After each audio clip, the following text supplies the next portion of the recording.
Bagaimana pendapat antum tentang sebagian kaum yang mengaku keturunan Rasul dan sebagian dari mereka berpendapat atau bersikap seolah-olah mereka memegang kunci surga? Mohon penjelasannya, barakallahu fiik.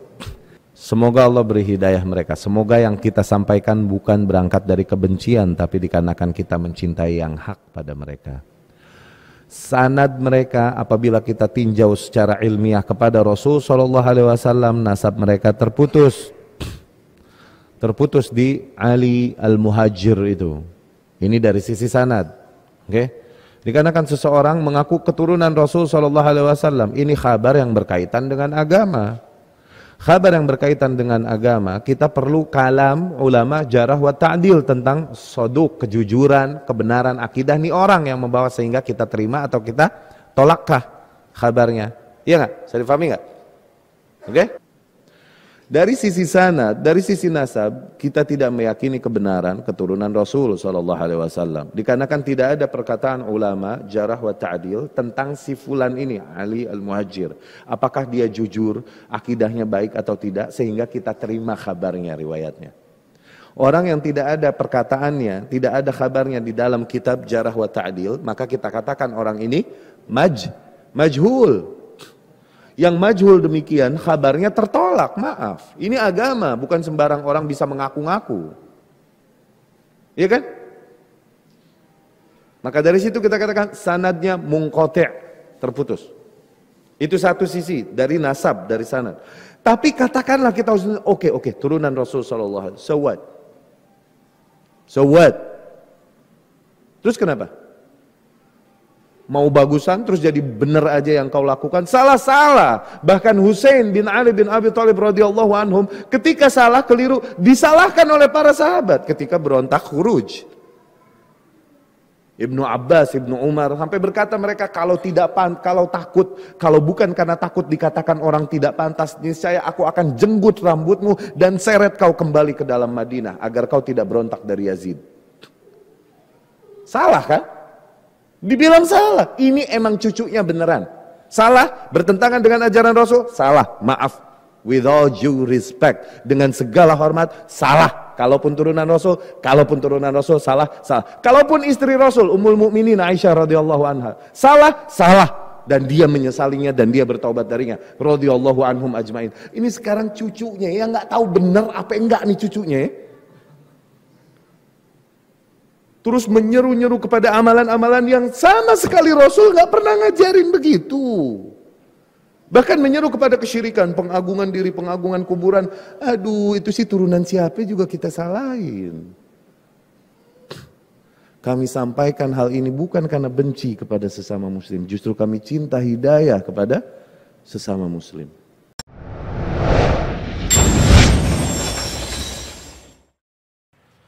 Ustaz, bagaimana pengertian Ahlus Sunnah wal Jamaah sebenarnya? Sebab banyak sekali orang maupun golongan yang mengaku diri Ahlus Sunnah, padahal amalan mereka jelas bertentangan dengan tauhid. Bahkan perbuatan mereka berbau syirik. Barakallahu fikum. Syuf, Ahlus Sunnah mah semua juga ngaku Ahlus Sunnah. Al-Quran dan hadis semua juga ngaku Al-Quran dan hadis. Punya dalil dari Al-Quran dan semua. Ente mau debat sama Ahmadiyah lagi, dia punya dalil dari Quran sama Sunnah. Kalau Quran dan Sunnah kemudian terus langsung benar aja, bahaya. Kemudian kita sampai kepada pertanyaan terakhir kan, Thayyib, Al-Quran dan Sunnah, cuman menurut faham siapa? Gitu kan? Ini yang menjadi titik pembeda kita dengan mereka. Bukan dalam penggunaan Quran dan Sunnah. Semuanya juga pakai Quran Sunnah. Semuanya punya dalil. Iya enggak? Semuanya juga punya dalil. Yang jadi permasalahan sekarang bukan punya dalil apa enggak. Ahli bidah sekarang udah pinter nyolong-nyolong dalil. Apalagi kalau tuh dalil ada bangsa tulisan di bawahnya disohihkan sama Albani. Wah udah kenyang aja nih orang-orang sawah sama dalil beginian mah. Sawah tau kan? Salafi Wahabi. Pinter dia nyolong dalil, udah. Nyolong-nyolong pinter. Jadi permasalahannya sekarang bukan punya dalil apa nggak punya dalil. Cuman kan bagaimana caramu memahami dalil itu? Di situ kan yang jadi permasalahan. Setiap kelompok juga punya dalil dari Al-Quran dan As-Sunnah. Cuman kita lihat mana apakah mereka memahami ayat tersebut, mempraktekkan ayat atau hadis tersebut sebagaimana praktek generasi terbaik yaitu salafus saleh atau tidak. Ini yang menjadi pembeda bagi diri kita dengan mereka. Itulah salafi pada intinya. Salafi adalah ketika gamblangnya nih, telaknya, gamblangnya, ketika pada salafus soleh, misalnya dalam satu kasus ada 2 pendapat atau ada 3 pendapat, maka jangan kau buat pendapat keempat. Nah, itu salafi. Sekali lagi, gamblangnya seorang salafi adalah ketika dalam satu kasus ternyata dari golongan sahabat ada 2 pendapat, maka jangan kau bikin pendapat ketiga. Ada 3 pendapat, jangan kau bikin pendapat keempat. Itu salafi. Antara mereka yaduru fihim, yakni al-haq, kebenaran ada pada mujmalnya mereka para sahabat, bukan di per individunya. Kita tinggal tarjih, cari yang lebih rajih di antara 2 pendapat ini, lebih 3 pendapat ini, atau cari jama' atau taufik, kita cari titik temunya satu sama lain supaya ketemu. Yang jelas kita nggak bikin pendapat baru yang tidak ada pada mereka. Itu salafi, itu seorang ahlus sunnah. Jadi lihat, apakah mereka memahami solawat sebagaimana para sahabat dulu bersolawat atau tidak? Atau justru mereka bikin solawat-solawat baru? Ambil nyanyi. Lihat itu ada nggak pada para sahabat? Tahlil diperintahkan, La ilaha illallah, ini kalimat tauhid luar biasa. Cuman bagaimana mereka bertauhid, memahami tahlil ini? Apa dengan menyebutkannya, menyanyi bersama-sama dan lain-lain? Atau sesuai dengan seperti yang dicontohkan oleh para sahabat radhiyallahu alaihim ajmain. Demikian bedanya antara ahlus sunnah dengan bukan. Kalaupun semuanya akan menggunakan dalil dari Al-Quran dan As-Sunnah. Ya, jadi nanti yang jadi permasalahan adalah di cara memahaminya, tepat atau tidak, sesuai ataukah tidak dengan cara para sahabat memahami hal tersebut, mempraktekkan hal tersebut. Ya. Barakallahu li wa lakum. Pertanyaan yang masuk kita cukupkan sekian dulu. Kemudian kita dirikan salat Isya. Sekali lagi terima kasih atas waktu dan perhatian yang diberikan. Semoga Allah Subhanahu wa taala pertemukan kita kembali di lain waktu.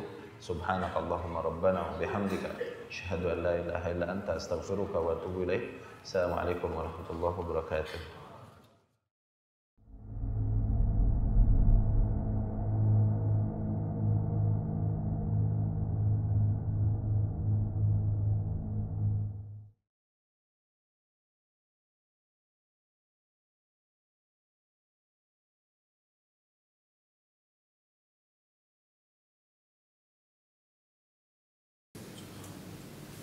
Di dalam Islam ketahuilah kita memiliki syariat perbudakan. Oke? Dan perbudakan di dalam Islam adalah kemuliaan buat si budak. Ingat. Perbudakan di dalam Islam adalah kemuliaan buat si. Jangan kita dengar tuduhan-tuduhan yang dilayangkan kafir. Islam ini agama yang menerapkan, membenarkan perbudakan. Oke? Kita katakan iya memang. Namun kita melakukan perbudakan dengan syariat kita. Mereka fikirnya bahwasanya yang namanya perbudakan jelek. Karena apa? Karena jeleknya mereka memperlakukan budak. Lihat apa yang mereka lakukan kepada negro yang ada di antara mereka pada zaman dahulu. Mereka pecut, mereka tak berikan haknya dan lain-lain. Itu cara mereka memperlakukan budak. Sehingga perbudakan adalah hal yang jelek untuk mereka. Iya kan? Adapun kita di dalam Islam, seorang tuan kalau punya budak, kemudian dia tampar budaknya, dia mesti bayar kifarat. Kifaratnya ini apa? Bebasin. Ajib. Kemudian seorang budak diberikan kemuliaan oleh Allah Subhanahu wa taala. Dipaksa dia untuk bersabar menerima takdirnya sebagai budak. Kalau dia kabur dari tuannya, sholatnya, puasanya, apapun ibadahnya tidak diterima oleh Allah Subhanahu wa taala, sehingga dia kembali kepada tuannya. Kenapa? Allah takdirkan dia sebagai budak, Allah paksa dia untuk sabar terima takdirnya sebagai budak. Dan Allah berikan dia targhib, berita bergembira bahwasanya apa? Seorang budak kalau dia melakukan sebuah ibadah, dia dapat 2 kali lipat pahala orang merdeka. Misal kita sholat dapat pahala 5, dia dapat 10. Kita puasa dapat pahala 10, dia dapat pahala 20. Karena apa? Sabarnya dia menerima takdirnya sebagai budak. Syuf, kemuliaan. Bahkan manusia dengan nasab paling mulia di atas muka bumi, ketika Allah takdirkan dia jadi budak, dia sabar menerimanya, tidak kabur. Siapa? Yusuf alaihissalam. Siapa manusia yang paling mulia? Rasulullah SAW menjawab, siapa lagi yang lebih mulia dari Yusuf alaihissalam? Al-Karim, Ibnul Karim, Ibnul Karim, Ibnul Karim. Orang mulia, anak orang mulia, anak orang mulia, anak orang mulia. Nabi, anaknya Nabi, anaknya Nabi, anaknya Rasul. Yusuf, Ibnu Yaqub, Ibnu Ishaq, Ibnu Ibrahim alaihi wassalatu wassalam. Mana nasab yang lebih mulia daripada Yusuf? Tapi ketika Allah takdirkan dia sebagai budak di negeri Mesir, dia sabar menerima takdir. Kalaupun dia semulia-mulianya manusia dengan nasab yang paling mulia. Iya gak? Dia sabar menerima takdirnya. Dan demi Allah, sungguh di dalam perbudakan dapat khair kathir. Di situ terdapat kebaikan yang banyak. Kenapa perbudakan bisa menjadi jalan hidayah bagi seseorang? Jalan hidayah bagi seseorang. Nih, ini yang disampaikan Syekh kami Abu Ishaq Al-Huwaini. Perbudakan ini terjadi dari perang. Dan tidak ada perbudakan, tidak ada ghanimah, tidak ada harta rampasan perang kalau Islam lawan Islam. Jadi perbudakan, jadi harta rampasan perang kalau lagi cerita Islam lawan non muslim, lawan kafir. Harta rampasan perangnya kita ambil, yang ketangkap jadi tawanan kita perjualbelikan jadi budak. Begitu dari peperangan. Akhirnya seorang kafir yang hidup merdeka di negeri kafir kemudian ketangkap dan tidaklah dia merdeka lagi. Jadi seorang budak di negeri muslim di rumah seorang muslim. Akhirnya terbuka kan jalan hidayah untuknya, sehingga seringkali mereka tersentuh Islam dan masuk ke dalam Islam. Kalaupun dia jadi budak, bukan lagi orang merdeka. Mendingan mana? Dia merdeka tapi kafir meninggal masuk neraka abadi. Atau dia muslim tapi dia budak, meninggal dia masuk surga. Mending mana? Maka kemuliaan. Maka dari situ hadis Rasul sallallahu alaihi wasallam, ajiba rabbukum min qaumin yadkhuluna jannah fis salasil. Rabb kalian takjub dari sebuah kaum yang masuk surga dengan rantai. Yakni apa? Seolah-olah surga menyeret mereka, memaksa mereka untuk masuk surga. Mau nggak? Nggak usah dipaksa, kita sih mau deh. Ini ditarik sama surga pakai rantai. Maknanya satu demikian. Yang kedua bisa jadi maknanya mereka berjalan menuju surga dengan kaki terantai. Ulama berkata mereka adalah orang-orang yang masuk Islam melalui rantai peperangan. Mendingan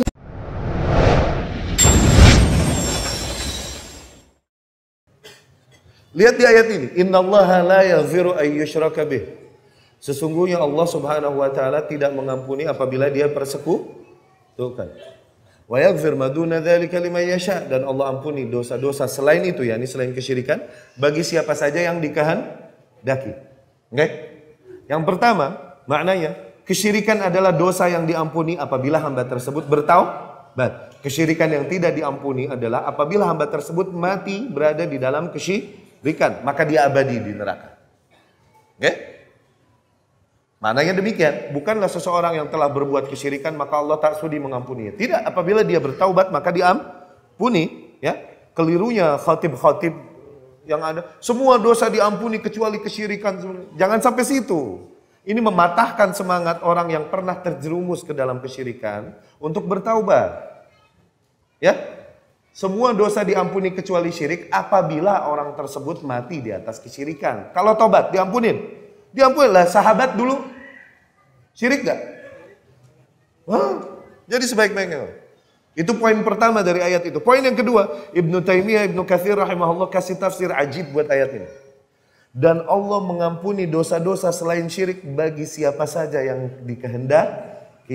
Maknanya adalah Allah ampuni dosa-dosa selain syirik. Kalaupun hamba tersebut nggak bertaubat sama Allah, Allah mau ampunin, Allah ampunin. Ya, Allahumma ja'alna minhum. Apabila hamba tersebut belum bertaubat kepada Allah dari dosa yang dilakukan pun, asal dosanya bukan dosa syirik, oke? Asal dosanya bukan dosa syirik, Allah mau ampunin, Allah ampunin. Kalaupun belum bertaubat, Allah mau ampunin, Allah ampunin. Liman yasha, bagi siapa saja yang Ingat kasus Baghiyah min Baghaya Bani Israel, pelacur di antara pelacur Bani Israel. Oke? Yang memberi minum seekor anjing dan terjadi yang terjadi.